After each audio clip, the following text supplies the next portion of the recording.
Araw-araw na pagbasa ng Biblia, araw 217. Lumang Tipan, Isang Chronicles 19, Isang Chronicles 20, Isang Chronicles 21. Hindi nagtagal, namatay ang hari ng mga Amonita na si Nahas at ang kanyang anak ang naging hari kapalit niya. Sinabi ni David, magpapakita ako ng kabaitan kay Hanan na anak ni Nahas sapagkat nagpakita ng kabaitan ang kanyang ama sa akin. Kaya nagpadala si David ng mga mensahero upang damayan siya tungkol sa kanyang ama. Pumasok ang mga lingkod ni David sa lupain ng mga Amonita at pumunta kay Hanan upang damayan siya. Ngunit sinabi ng mga pinuno ng mga Amonita kay Hanan, iniisip mo ba talaga na pinararangalan ni David ang iyong ama dahil nagpadala siya ng mga kalalakihan upang aliwin ka? Hindi kaya naparito ang kanyang mga lingkod sa iyo upang manmanan at suriin ang lupain upang pabagsakin ito? Kaya ipinahuli ni Hanan ang mga lingkod ni David, inaaitan sila, pinutol ang kanilang mga kasuutan mula sa kanilang baywang, hanggang sa puwitan at saka sila pinaalis. Nang isinalaysay nila ito kay David, nagpadala siya ng mga sasalubong sa kanila, sapagkat labis na napahiya ang mga kalalakihan. Sinabi ng hari, manatili kayo sa Jericho hanggang sa muling tumubo ang inyong mga balbas at saka kayo bumalik dito. Nang nakita ng mga Amonita na naging mabaho sila kay David, nagpadala si Hanan at ang mga Amonita ng 1,000 talentong pilak upang upahan ang mga karwahe ng Eremeo at mga mangangabayo mula sa Naharaim, Maka, at Soba. Nakaupa sila ng 32,000 na karwahe sa hari ng Maka at ang kanyang mga tauhan na pumunta at nagkampo sa tapat ng Medeba. Nagsama-sama ang mga Amonita mula sa kanilang mga lungsod at pumunta sa digmaan. Nang marinig ito ni David, ipinadala niya si Joab at ang kanyang buong hukbo upang salubungin sila. Lumabas ang mga Amonita at Hamanay para sa labanan sa may tarangkahan ng lungsod, samantalang ang mga haring dumating ay nasa parang nawala silang kasama. Nang makita ni Joab na ang hanay na kanyang kakalabanin ay kapwa sa harapan at likuran, pumili siya ng ilan sa mga pinakamahusay na mandirigma ng Israel at pinahanay sila laban sa mga Eremeo. Samantalang ibinigay niya ang pamumuno sa mga natirang hukbo sa kanyang kapatid na si Abisai at inilagay niya sila sa hanay ng pakikipaglaban sa hukbo ng mga Amonita. Sinabi ni Joab, kung labis na malakas ang mga Eremeo para sa akin, kailangan mo akong iligtas, Abisai. Ngunit kung labis na malakas ang hukbo ng mga Amonita para sa iyo, darating ako at ililigtas kita. Maging malakas ka at ipakita natin na tayo ay malakas alang-alang sa ating bayan at alang-alang sa mga lungsod ng ating Diyos, sapagkat gagawin ni Yahweh kung ano ang mabuti para sa kanyang layunin. Kaya sumulong si Joab at ang mga kawal ng kanyang hukbo sa digmaan laban sa mga Eremeo, na sapilitang tumakas sa harap ng hukbo ng Israel. Nang makita ng hukbo ng mga Amonita na tumakas ang mga Eremeo, tumakas din sila mula kay Joab na kapatid ni Abisai at bumalik sa lungsod. Pagkatapos, bumalik si Joab mula sa mga Amonita at bumalik sa Jerusalem. At nang nakita ng mga Eremeo na natatalo sila ng Israel, nagpadala sila ng karagdagang mga kawal mula sa ibayong ilog Euphrates, kasama si Sophak, ang pinuno ng hukbo ni Hadadezer. Nang sabihin ito kay David, tinipon niya ang lahat ng Israel, tumawid sila sa Jordan, at pumunta sa kanila. Pinahanay niya ang hukbo para sa digmaan laban sa mga Eremeo, at nilabanan nila siya. Tumakas ang mga Eremeo mula sa Israel at nakapatay si David ng 7,000 nakakarwahing Eremeo at 40,000 mga kawal na naglalakad. Pinatay din niya si Sophak, ang pinuno ng hukbo. Nang makita ng lahat ng haring tagapaglingkod ni Hadadezer na tinalo sila ng Israel, nakipagkasundo sila kay David at naglingkod sa kanila. Kaya hindi na pumayag ang mga Eremeo na tulungan ng mga Amonita. Nang sumapit ang tagsibol sa panahon na karaniwang nakikipagdigma ang mga hari, pinangunahan ni Joab ang hukbo sa labanan at winasak nila ang lupain ng mga Amonita. Pumunta siya at sinalakay ang Raba, nanatili si David sa Jerusalem. Nilusob ni Joab ang Raba at tinalo ito. Kinuha ni David ang korona ng kanilang hari mula sa ulo nito at nalaman niya na nagtitimbang ito ng 1 talentong ginto at may mga mamahaling bato. Inilagay ang korona sa ulo ni David at inilabas niya ang napakalaking bilang na sinamsam sa lungsod. Pinalabas niya ang mga tao na nasa lungsod at sa pilitan silang pinagtrabaho gamit ang mga lag-ari, mga matutulis na bakal at mga palakol. Iniutos ni David sa lahat ng mga lungsod ng mga Amonita na gawin ang trabahong ito. Pagkatapos, bumalik si David at ang lahat ng kanyang hukbo sa Jerusalem. At nangyari pagkatapos nito, nagkaroon ng digmaan sa Gezer laban sa mga Filisteo. Napatay ni Sibakay na Husitita si Sipay, isa sa mga kaapu-apuhan ng Rephaim at nasakop ang mga Filisteo. At muling nangyari sa digmaan laban sa mga Filisteo sa Gob, pinatay ni Elana na anak ni Jer na taga Bethlehem si Lami na kapatid ni Goliath na taga Gat, na ang sibat ay katulad ng kahoy na ginagamit ng manghahabi. At nangyari na sa isa pang labanan sa Gat, may isang lalaking sobrang tangkad na may tig-aanim na daliri sa bawat kamay at tig-aanim na daliri sa bawat paa. Mula rin siya sa lahi ng Rephaim, nang kutsain niya ang hukbo ng Israel, pinatay siya ni Jehonadab na anak ni Simea, na kapatid ni David. Ito ay mga kaapo-apuhan ng Rephaim sa Gat, at sila ay pinatay sa pamamagitan ng kamay ni David at sa kamay ng kanyang mga kawal. Lumitaw ang isang kaaway laban sa Israel at inudyukan si David na bilangin ang mga tao sa Israel. Sinabi ni David kay Joab at sa mga pinuno ng hukbo, "Pumunta kayo, bilangin ninyo ang mga tao ng Israel mula Beersheba hanggang Dan at bumalik kayo at ibalita ninyo sa akin, upang malaman ko ang bilang nila." Sinabi ni Joab, "Nawa ay paramihin ni Yahweh ang kanyang hukbo ng 100 beses na mas marami kaysa sa kung ano ito ngayon. Ngunit aking Panginoong Hari, hindi ba naglilingkod silang lahat sa aking Panginoon? Bakit gusto ito ng aking Panginoon? Bakit ka magdadala ng sanhi ng pagkakasala sa Israel?" Ngunit nanaig ang utos ng hari kay Joab. Kaya umalis si Joab at pumunta sa lahat ng dako ng Israel. Pagkatapos bumalik siya sa Jerusalem. At ibinalita ni Joab ang kabuoang bilang ng mga kalalakihang mandirigma kay David.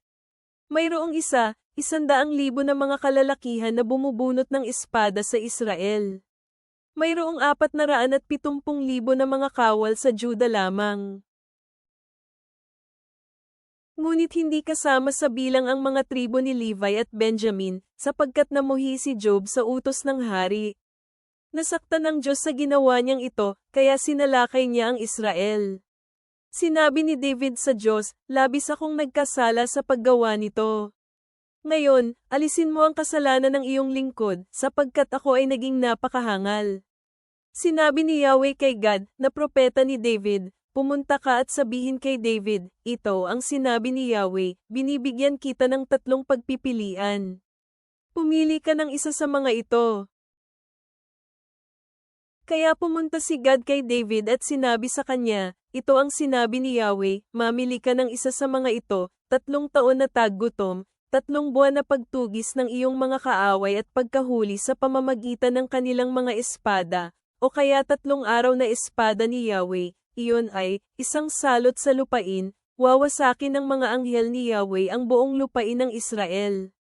Kaya ngayon, magpasya ka kung anong sagot ang dadalhin sa nagsugo sa akin." Pagkatapos, sinabi ni David kay Gad, "Ako ay nasa mahirap na kalagayan. Hayaan mong mahulog ako sa kamay ni Yahweh kaysa sa kamay ng mga tao, sapagkat napakadakila ng kanyang mahabaging gawa." Kaya nagpadala si Yahweh ng 1 salot sa Israel at 70,000 tao ang namatay. Nagpadala ang Diyos ng isang anghel sa Jerusalem upang sirain ito. Nang sisirain na niya ito, nanood si Yahweh at nagbago ang kanyang isip tungkol sa paninira. Sinabi niya sa naninirang anghel, "Tama na. Ngayon iurong mo ang iyong kamay." Sa oras na iyon, nakatayo ang anghel ni Yahweh sa giikan ni Orna na Jebuso. Tumingin sa itaas si David at nakita niya ang anghel ni Yahweh na nakatayo sa pagitan ng langit at lupa na may hawak na espada na nakataas sa buong Jerusalem. Pagkatapos dumapa si David at ang mga nakatatanda na nakadamit ng pangluksa sa lupa. Sinabi ni David sa Diyos, "Hindi ba ako ang nag-utos na bilangin ang hukbo?" Ginawa ko ang masamang bagay na ito. Ngunit ang mga tupang ito, ano ang kanilang ginawa? Pakiusap Yahweh na aking Diyos, hayaan mong ako at ang aking pamilya ang parusahan ng iyong kamay, ngunit huwag mong parusahan ang iyong mga tao ng salot na ito. Kaya inutusan ng anghel ni Yahweh si Gad na sabihin kay David, na kailangang pumunta si David at magtayo ng altar para kay Yahweh sa giikan ni Ornan na Jabuso. Kaya pumunta si David gaya ng itinagubilin sa kanya ni Gad na gawin sa ngalan ni Yahweh. Habang naggigiik ng trigo si Ornan, lumingon siya at nakita ang anghel. Nagtago siya at ang kanyang 4 na anak na lalaki na kasama niya.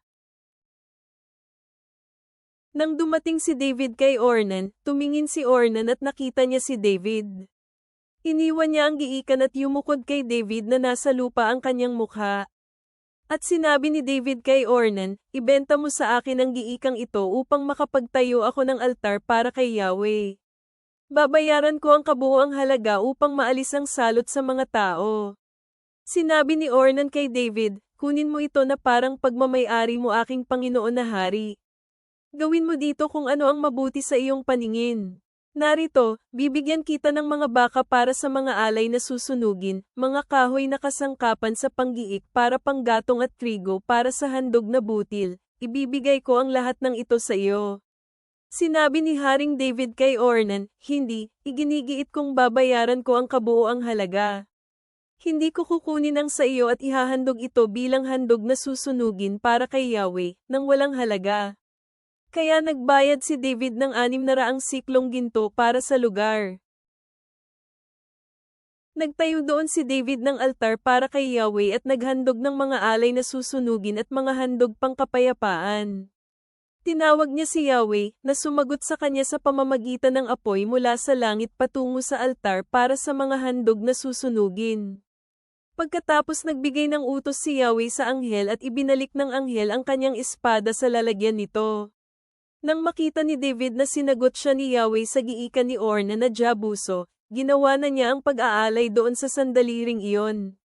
Sa panahon iyon, ang tabernakulo ni Yahweh na ginawa ni Moises sa ilang at ang altar para sa mga alay na susunugin ay nasa banal na lugar sa Gibeon. Gayunpaman, hindi makapunta si David doon upang humingi ng patnubay sa Diyos dahil natatakot siya sa espada ng anghel ni Yahweh.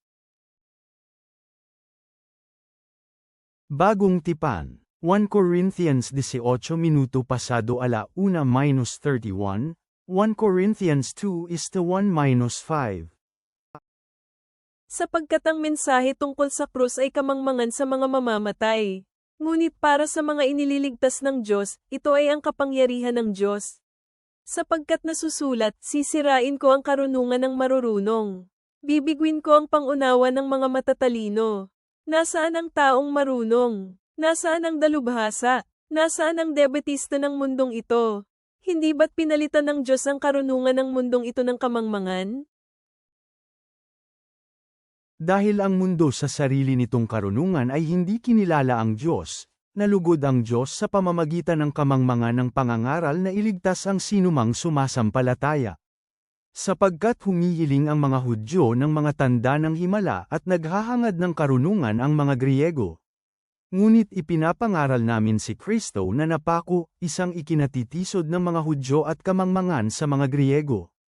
Ngunit sa lahat ng mga tinawag ng Diyos, maging Hudyo at Griego, ipinapangaral namin na si Kristo ang kapangyarihan at ang karunungan ng Diyos. Sapagkat ang kamangmangan ng Diyos ay mas higit sa karunungan ng tao, at ang kahinaan ng Diyos ay higit sa kalakasan ng tao.